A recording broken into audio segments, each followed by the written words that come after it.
누가복음 15장 1절부터 10절까지 말씀을 함께 교독합니다.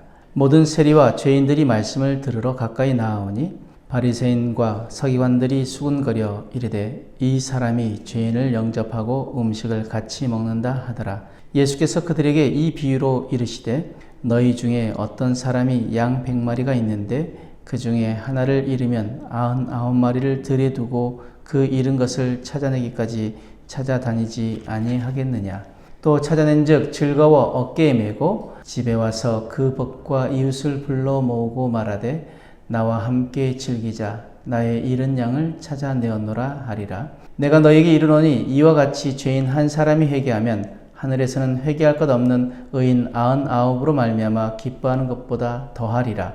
어떤 여자가 10드라크마가 있는데 하나를 잃으면 등불을 켜고 집을 쓸며 찾아내기까지 부지런히 찾지 아니하겠느냐. 또 찾아낸즉 벗과 이웃을 불러 모아 말하되 나와 함께 즐기자. 70드라크마를 찾아내었노라 하리라. 내가 너희에게 이르노니 이와 같이 죄인 한 사람이 회개하면 하나님의 사자들 앞에 기쁨이 되느니라. 아멘. 예수님은 세리와 죄인들과 함께 하심으로 당시 종교 지도자들의 비난을 받으셨습니다. 그들은 이 사람이 죄인들을 영접하고 음식을 같이 먹는다라고 수군거렸습니다. 이에 예수님은 잃어버린 한 마리 양과 그리고 잃어버린 드라크마의 비유를 통해서 하나님 나라의 가치와 그 하나님 아버지의 마음을 드러내십니다. 이 비유는 단순히 도덕적 교훈을 넘어서 한 영혼을 향한 하나님의 집요하고도 끈질긴 사랑, 그리고 그 사랑에서 비롯된 하늘의 기쁨을 우리에게 알려주십니다. 먼저 1절의 3절 말씀에 바리새인들과 서기관들은 자신들이 회개할 필요가 없는 의인이라고 여겼습니다. 그러나 예수님은 한 마리 양, 한 드라크마의 비유를 통해서 잃어버린 자가 돌아올 때 하늘에서는 큰 기쁨이 있다고 말씀하십니다. 진정한 거룩함은 회개의 필요성을 자각할 때부터 시작됩니다. 나는 괜찮다라는 그릇된 자부심은 우리를 공동체에서 분리시키고 그 은혜를 잊어버리게 만듭니다.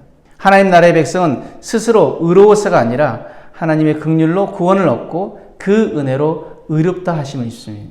그러므로 우리는 스스로를 돌이켜야 할 죄인으로 인정하며 다른 이들을 나보다 낮게 여기고 수용하는 태도를 가져야 합니다. 디도서 3장 4절의 7절 말씀을 새 번역은 이렇게 말씀합니다. 그러나 우리의 구주이신 하나님께서 그 인자하심과 사랑하심을 나타내셔서 우리를 구원하셨습니다. 그분이 그렇게 하신 것은 우리가 행한 의로운 일 때문이 아니라 그분의 자비하심을 따라 거듭나게 씻어주심과 성령으로 새롭게 해주심으로 말미암은 것입니다. 하나님께서는 이 성령을 우리의 구주이신 예수 그리스도로 말미암아 우리에게 풍성하게 부어주셨습니다. 그래서 우리는 그분의 은혜로 의롭게 되어서 영원한 생명의 소망을 따라 상속자가 되었습니다. 아멘. 우리가 의로워서가 아니라는 것입니다. 하나님의 은혜로 우리가 의롭다 하심을 입었다라는 것입니다.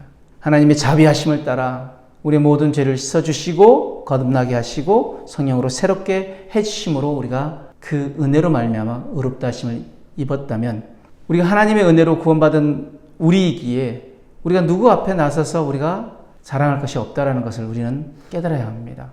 우리는 하나님 은혜가 아니면 도무지 살아갈 수 없는 존재이기 때문입니다. 4절의 7절 말씀에 세상은 하나를 포기하고 99을 지키는 것이 지혜라고 말합니다. 그러나 하나님은 71마리를 찾기 위해서 99을 들에 두고 찾아 떠나십니다. 70드라크마 하나를 위해서 온 집을 뒤지십니다. 하나님 이처럼 절대 다수만을 위한 분이 아니라 단 한 영혼, 바로 나를 위해 모든 것을 쏟아부으시는 사랑의 하나님이십니다. 예수님은 이 세상에 나 한 사람뿐이라도 그 십자가를 선택하셨을 것입니다. 그 사랑이 오늘 나를 잊게 했고 여전히 나를 향해 이어지고 있습니다. 우리가 너무나 잘 아는 요한복음 3장 16절 말씀, 하나님이 세상을 이처럼 사랑하사 독생자를 주셨으니 이는 그를 믿는 자마다 멸망하지 않고 영생을 얻게 하려 하심이라. 하나님이 세상을 이처럼 사랑하사 어떻게 사랑하셨습니까? 자신의 아들 독생자를 내어주실 만큼 하나님이신 그분이 사람의 몸을 입고 이 땅에 오셔서 우리의 모든 죄를 위하여 십자가를 짊어지시고 우리를 구원하셨던 것, 그것은 바로 사랑입니다. 그 어떤 것도 비교될 수 없는 하나님의 사랑은 우리를 구원하신 그 은혜로 나타나십니다. 그래서 그를 믿는 자는 멸망치 않고 영생을 얻게 하는 귀한 은혜를 우리에게 허락하신 것이죠. 9절의 10절 말씀에 드라크마는 당시 하루 품삯에 해당하는 가치의 화폐였지만 단순한 경제적인 가치 이상으로 결혼식 남편이 아내에게 주는 사랑의 증표였습니다. 그리고 굉장히 상징적인 의미를 가지고 있었습니다. 보통 10개가 한 세트로 여인의 머리 장식으로 착용하고 그래서 그것을 굉장히 자랑스러워했다고 합니다. 근데 그중 하나라도 잃어버리면 불완전해져서 남편에 대한 불경으로 간주됐고 심지어는 이혼 사유가 될 수도 있었습니다. 따라서 그 드라크마를 잃은 여인은 큰 불안과 그리고 초조함 속에서 온 힘을 다해 그것을 찾을 수밖에 없었을 것입니다. 하나님 이 여인의 심정으로 한 영혼을 지금도 찾고 계십니다. 그런데 되찾은 양과 되찾은 드라크마 하나로 인해 벌어지는 하늘의 잔치는 세상의 계산법으로는 도무지 이해가 되지 않습니다.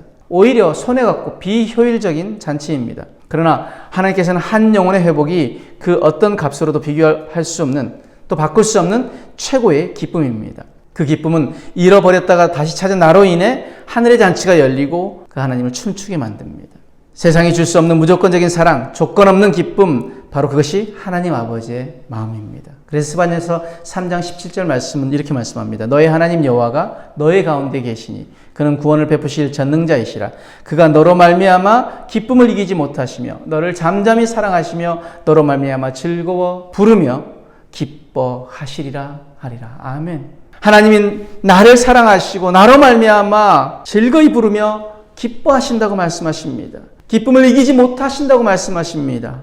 한 영혼이 주님 앞에 돌아올 때 하나님 아버지의 마음은 기쁨으로 가득 차시고 그것으로 말미암아 즐거워하시고 하나님이 춤추신다는 것이죠.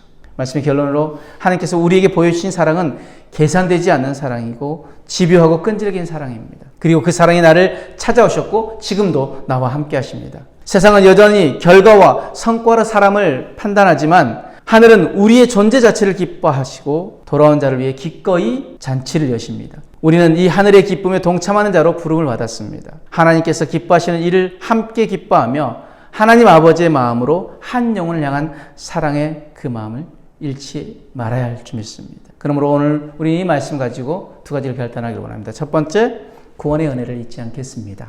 나는 스스로 의롭지 않으며 여전히 하나님의 은혜 없이는 설 수 없는 자임을 고백합니다. 날마다 회개의 자리로 나아가겠습니다.